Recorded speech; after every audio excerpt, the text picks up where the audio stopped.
Bonjour à tous, bonsoir, j'espère que vous allez bien. Alors aujourd'hui, nous allons discuter d'un symptôme qui peut être assez fréquent.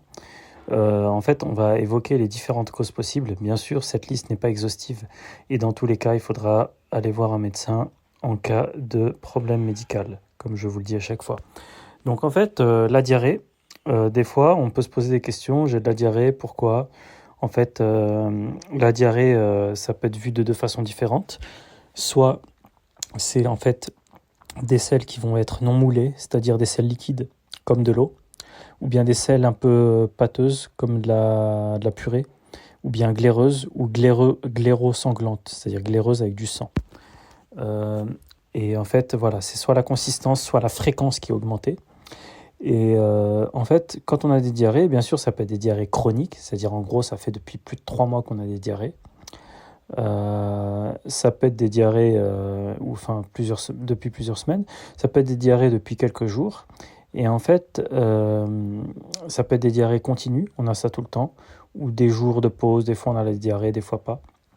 Et en fait, le plus fréquent, souvent, c'est des infections. On se dit, mince, j'ai mangé quelque chose de mauvais. Alors, c'est vrai que ça existe.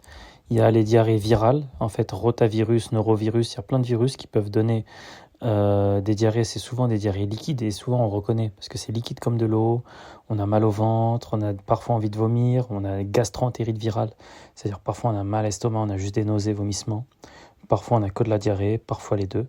Et ça au bout de, en général, quelques jours, ça s'estompe petit à petit, une fois que le virus est éliminé. Ensuite, on a les diarrhées d'origine bactérienne.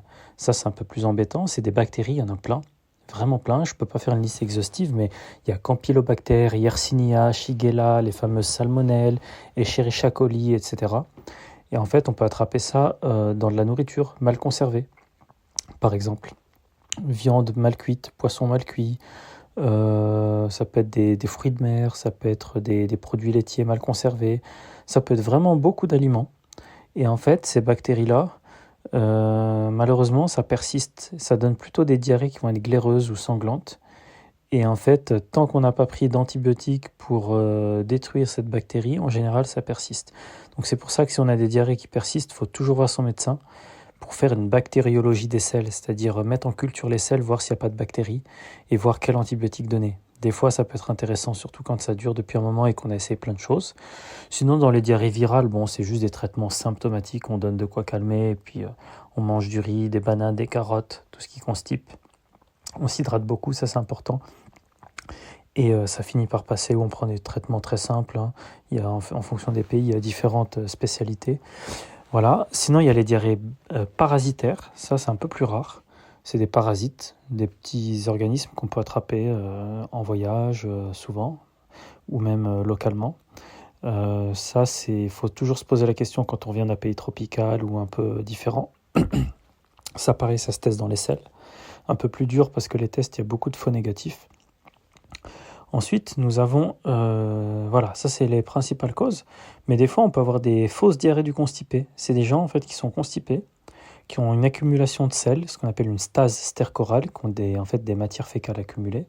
Et en fait, comme ça libère un peu des sortes de déchets, en fait, des produits qui vont agresser un peu la muqueuse colique. Puis ça peut donner des diarrhées, mais c'est pas des vraies diarrhées, c'est sur une base, sur un fond de constipation. Donc ça, c'est pas si rare que ça. Il y en a pas mal.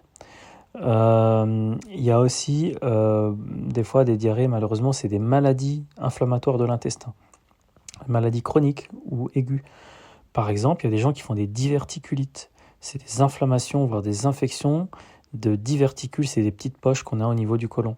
Ça fait mal en général en bas à gauche, comme une appendicite mais à gauche, avec de la fièvre, on est vraiment mal en général. Ça peut donner des diarrhées. On peut avoir des maladies de Crohn aussi. Maladies de Crohn, c'est des diarrhées qui font mal en général au ventre. Et puis après, il y a des diarrhées, il y a parfois de la fièvre. Et en fait, ça se détecte en coloscopie ou en faisant des tests, des calprotectines fécales ou des prises de sang. Mais souvent, c'est à la coloscopie qu'on diagnostique ça, ou des rectocolites hémorragiques. Ça, c'est aussi une infection, une inflammation qui peut être chronique, avec par souvent des saignements. Après, il faut aussi penser aux causes métaboliques. Par exemple, il y a des gens qui ont de l'hyperthyroïdie, qui ont la thyroïde qui fonctionne trop, et dans certains cas, ça peut donner de la diarrhée. Sinon, quelles peuvent être les autres causes de diarrhée possibles? Ça peut être médicamenteux, bien sûr.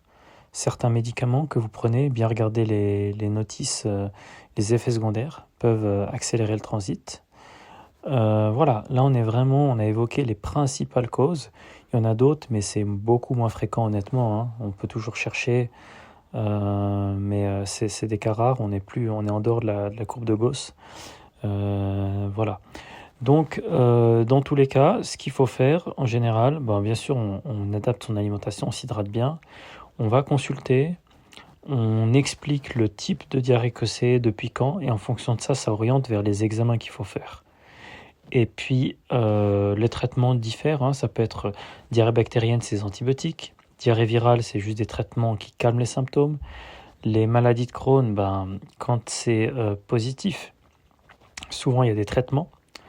En général, c'est des traitements locaux, soit qu'on met en bas, soit qu'on ingère. Ça peut être aussi des traitements à base de cortisone, ça peut être aussi des traitements un peu immunosuppresseurs, des injections. Il y a tout un tas de traitements que je ne vais pas développer parce que c'est du travail de gastro-entérologue, mais c'est pour vous donner une petite idée globale.